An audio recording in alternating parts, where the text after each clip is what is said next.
Hey, Crypto Growth fam, how's it going? This is your host Shazib signing in. We're back with another video, guys. In this video, we will be discussing Casper Labs, AI with Casper. It's going to be an interesting one, guys, so make sure to watch till the end. And folks, for those of you who are new to the channel, we primarily discuss utility coins and potential gems. If you're interested in any of that stuff, then subscribe the channel and hit the notification icon for regular videos. And you can also support the channel by becoming a Patreon, so do check that out as well, only if you're interested. And folks, keep your assets safe, and for that you guys can check out the Crypto Growth exclusive discount offer on Decent. Decent is convenient, safe, and secure. You can check out their biometric wallet, which has got a phenomenal $50 off, and you can also check out their biometric wallet 2x package, guys, which has got an astonishing $129 off, only if you follow the link in the description box below.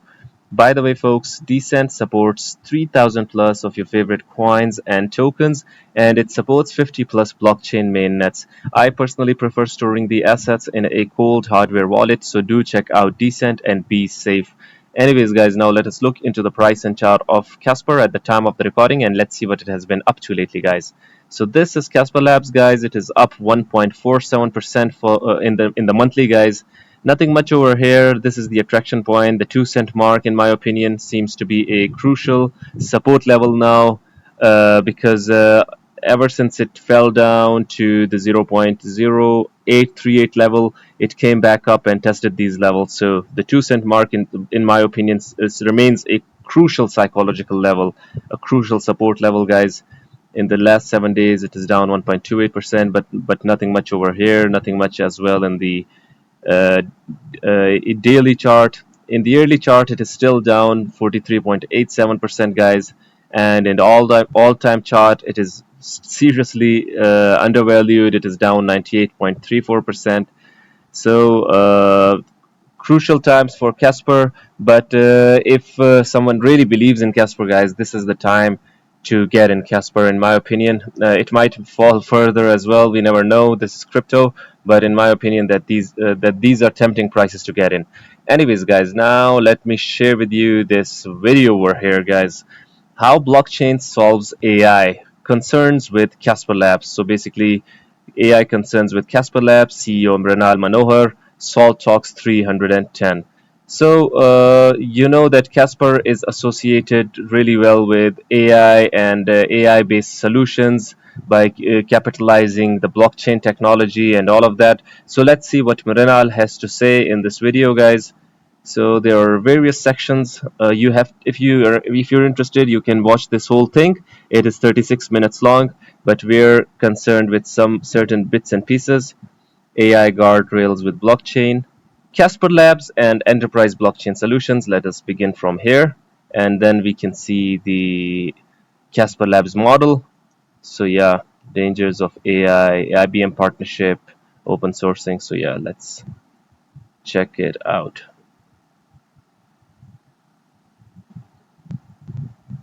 We're trying to do for blockchain what Amazon did for cloud computing and what Red Hat did for Linux. If you think about Linux and cloud computing, these have been two massive technological revolutions that we've seen play out over the last few decades. I expect the exact same thing to happen with blockchain. And the analogy really is, if you think about Linux or cloud computing, it was kind of the wild, wild west. Someone had to come in and formalize it and make sure that was ready for prime time, ready for enterprise and government adoption. So the elevator pitch is, every engineering decision or product decision we've made has always been with the end goal that, hey, we're serving a long-term technology trend here. And the real underlying use of this technology is for enterprises, governments, etc. That doesn't mean it's not for startups. It doesn't mean it's not for the four-person shop that's trying to make something innovative. We think everyone deserves enterprise-grade products. And we'd love for everyone from the smallest business to the largest businesses in the world to have an enterprise-grade blockchain product to get, high levels of operational efficiency and security in their tech builds. It's a brilliant synopsis. How does Casper Labs compare to other blockchains out there that are doing some of the things that you're discussing, and how does it improve or make better some of the things that you're discussing? Absolutely. I'd say it really comes down to flexibility. We offer a level of flexibility that most blockchains don't, and I'll talk about some specifics. So first of all, we embrace completely open programming standards. So our software will fit very neatly within your existing tech stack. We don't view blockchain as a tech stack unto itself. It augments your current tech stack, your ERP systems, your CRM systems. They're not going anywhere. The second big differentiator is we give a lot of flexibility on how you manage your data. We're huge proponents of hybrid blockchain. And if you think about it, hybrid setups are what allowed cloud computing to explode. Like when people said, like people like Amazon and AWS said, hey, you can keep your on-prem compute, and whatever you want to put on AWS, you mix and match. And we allow that with our blockchain. So you can be GDPR, HIPAA compliant, keep some data within your four walls, and you decide when and where to use a public blockchain to get immutability. And then finally, we kind of eat our own dog food in the sense that we develop the core protocol, but we're also the professional services firm that engages with the enterprises. So we're the Sherpa to help you use this technology to solve a specific business problem. So why would I move? Give me the business case. I'm an enterprise software person. I'm looking to procure more product for my company. Why would I think about using Casper on the blockchain for my needs? It really, primarily at this time, I think it's because it will save you a lot of cost. Okay. So if you think about, and I'll start at high level and then I'll get specific. If you think about, worldwide GDP, it's 2/3 of it is services, 5 to 9% of that is just processes to prove the authenticity of something.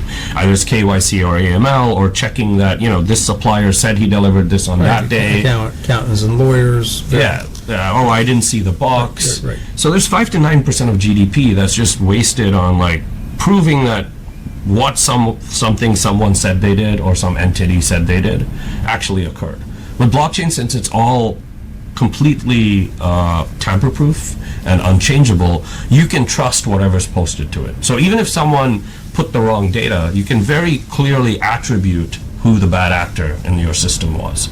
So at the end of the day, and we did research, like on track and trace, like the savings are, depending on which part of the supply chain, between 25 to 40% of your IT costs can be saved by using blockchain technology, because it brings a level of transparency and trust to the underlying data that you won't get from other nodes. When I got pitched on web services, and I got pitched on the notion that I would take the data inside my company and I would put it up on the cloud. This is probably 15, 17 years ago. I looked around and said, okay, that's absolutely crazy. Why would I take all of this confidential data from my server and give it up to somebody and put it up in the cloud? And then I looked at the costs associated with it, and then I looked at the anonymity of it and the additional security of it. Right. I said, oh my God, this is like a real proposition. I feel, and you correct me if I'm wrong, I feel that this cost differential, there's always a fear for a commoner who's not technologically gifted or technologically adept to adopt something. They're always afraid. They're afraid to move down the chain to the next technology.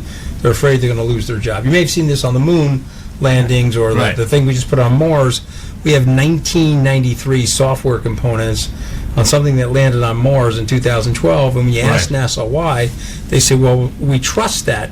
We don't want to put a new transistor on that we don't know if it's going to work or be reliable at that atmosphere. So I made my point.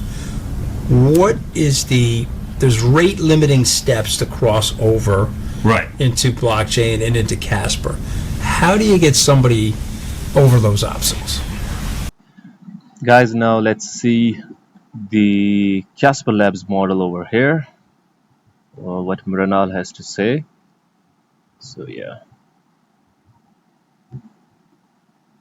Model. Currently, I am successfully sold. I want to use Casper. Yep. It's not for free. Yep. I have to buy tokens to use Casper. Take us through the model. Currently, I am a successfully sold Currently, corporation that currently needs you do, but enterprise soon you don't need to. service. Okay. Yeah. Currently you do, but soon you don't need to. When I was talking about the Condor release, what we're going to do really is we're going to create a mechanism where we can really stabilize what the underlying cost of computation is going to look like on the Casper network. So it's still going to use the token, and all of that's going to work the same as it does today in the background. But what it'll enable validators and other people to do is just quote a fiat price. Because essentially what happens is it's a refund model. Like you pay for your compute and it gets refunded to you later. So depending on how much compute you need, Right. you need a certain amount of balance. But now that you have this model and everything's become a cost of capital, basically similar to AWS, you can just quote a price and just say, okay, this is what a smart contract deployment on Casper will cost per transaction.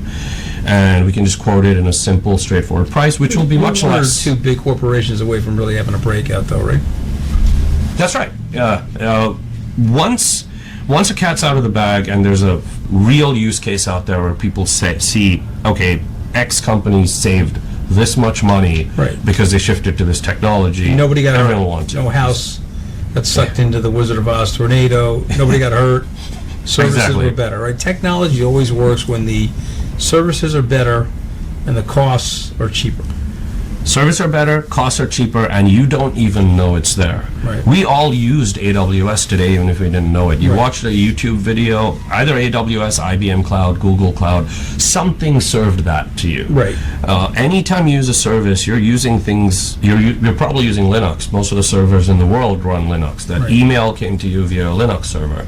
And we take it for granted. And it's going to take a while for blockchain to get there, but that's our goal. It's powering a lot of stuff, but it's in the background. It's a great story. When my team got involved with you and the more research.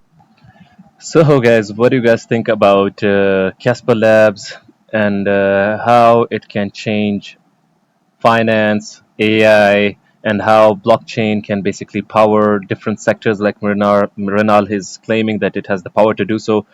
Do you believe in it, or don't you? So I would really like your opinions. Do hit the comment box below and let the community know. Anyways, guys, this was it for the video. If you liked it, make sure to like, share, comment, subscribe, and hit the notification icon if you're interested in utility coins and potential gems. And you can also support the channel by becoming a Patreon, so do check that out. Like I always say in the end, until next time, stay blessed and stay tuned. Thank you very much, everyone.